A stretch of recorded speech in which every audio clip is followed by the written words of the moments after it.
I played 50 Marvel Rival competitive matches, and in every one of these 50 matches, I chose my character very last to best fit the team. The question is, was it worth it? Filling or flexing for your team means letting everyone else on your team choose the role they would like to play, and then you choose whatever is missing. So for example, let's say there's 2 duelists and 2 strategists. That would mean I would have to choose a Vanguard to fit the team, make sure it's balanced.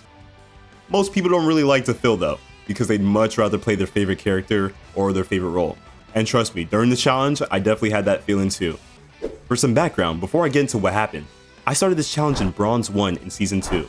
Don't worry, it's not because I smurfed, I was just busy with school. So now that I actually have time to play, I decided to do this challenge. In Season 1.5, my peak rank was Gold 1. So my goal in this challenge was to at least get past that. I'm thinking Platinum 3 would be nice. I will admit, and this is a bit embarrassing, and I'm someone who thinks they're at least just a little bit good at games. In my first 5 matches in my Flex challenge, I lost 3 of them. Already. In Bronze 1, by the way.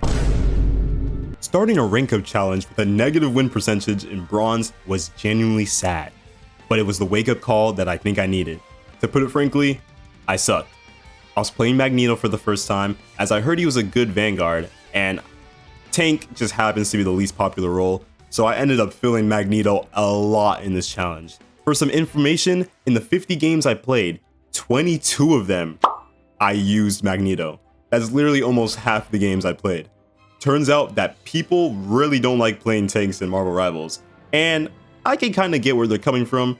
When I was playing Magneto, I'd often find myself dying deep in enemy lines a lot. I'd be like, huh, where are my heals at? Were my healers asleep?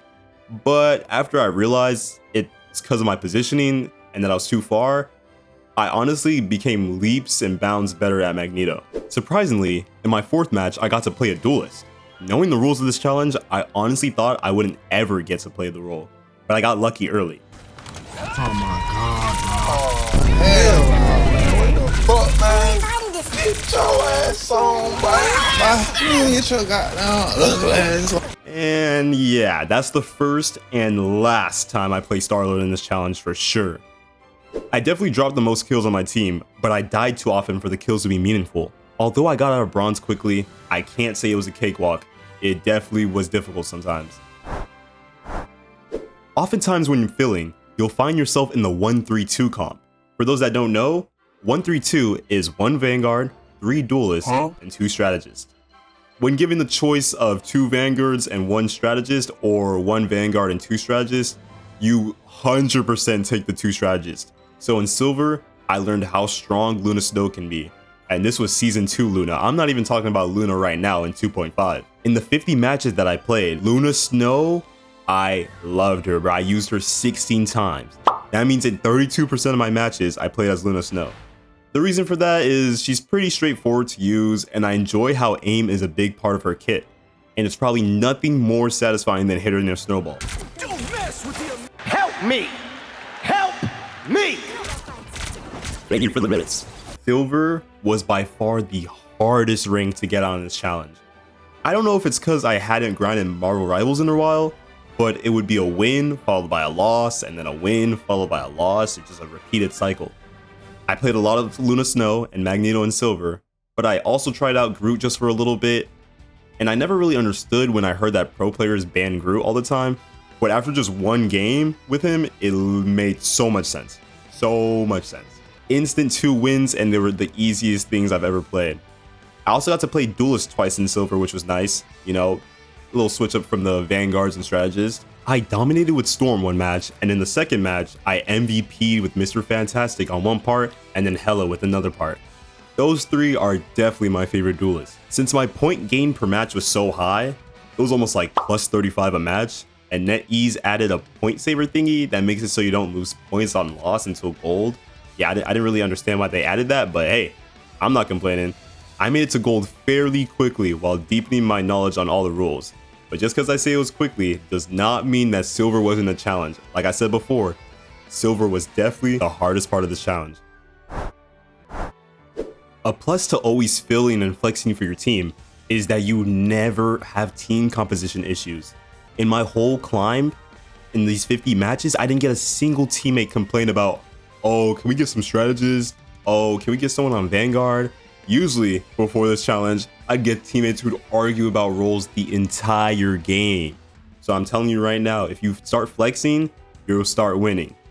Once I hit gold, that's when everything started to click for me. Starting from match number 19, I started to fly up the ranks. It genuinely only took 14 total matches for me to climb through gold. In those matches, I only lost 3 times. That was almost an 80% win rate, and there's definitely a reason for that. At this point, I rarely play a duelist again, so I put all my focus into perfecting my Vanguard play and my strategist gameplay. This is when I started playing Emma Frost and learned she's an amazing character. My strategy for Vanguards went like this. If I was solo tanking or they had a bunch of air characters, I would play Magneto. Otherwise, Emma Frost was the lady in charge. Her ability to just 100 to 0 a character is insane, and as I got better at her, the wins started to rack up. 2.5, she's less aggressive, but I'm telling you in 2.0, she was her. Don't worry, the Vanguard didn't get all the love when I was in gold. I played many strategists in gold, including Invisible Woman, Mantis, and Luna Snow. I'm definitely the best on Luna Snow, I will admit, but if there was a good team up to be used, like Invisible Woman's Fantastic Four team up, or Mantis Revive with Adam, I definitely took advantage of it. And if you ever want to watch me play live, or even just say hi to me, you can follow my Twitch, ManFancy27. The link for my Twitch is in the description of this video, as well as the link for my Discord server. Come say hi to me there too. I want to do events with viewers soon, so if you'd like to ever join up and have fun, you know where it is. Now let's get back to the challenge. On game 33 of the 50 match challenge, I reached platinum.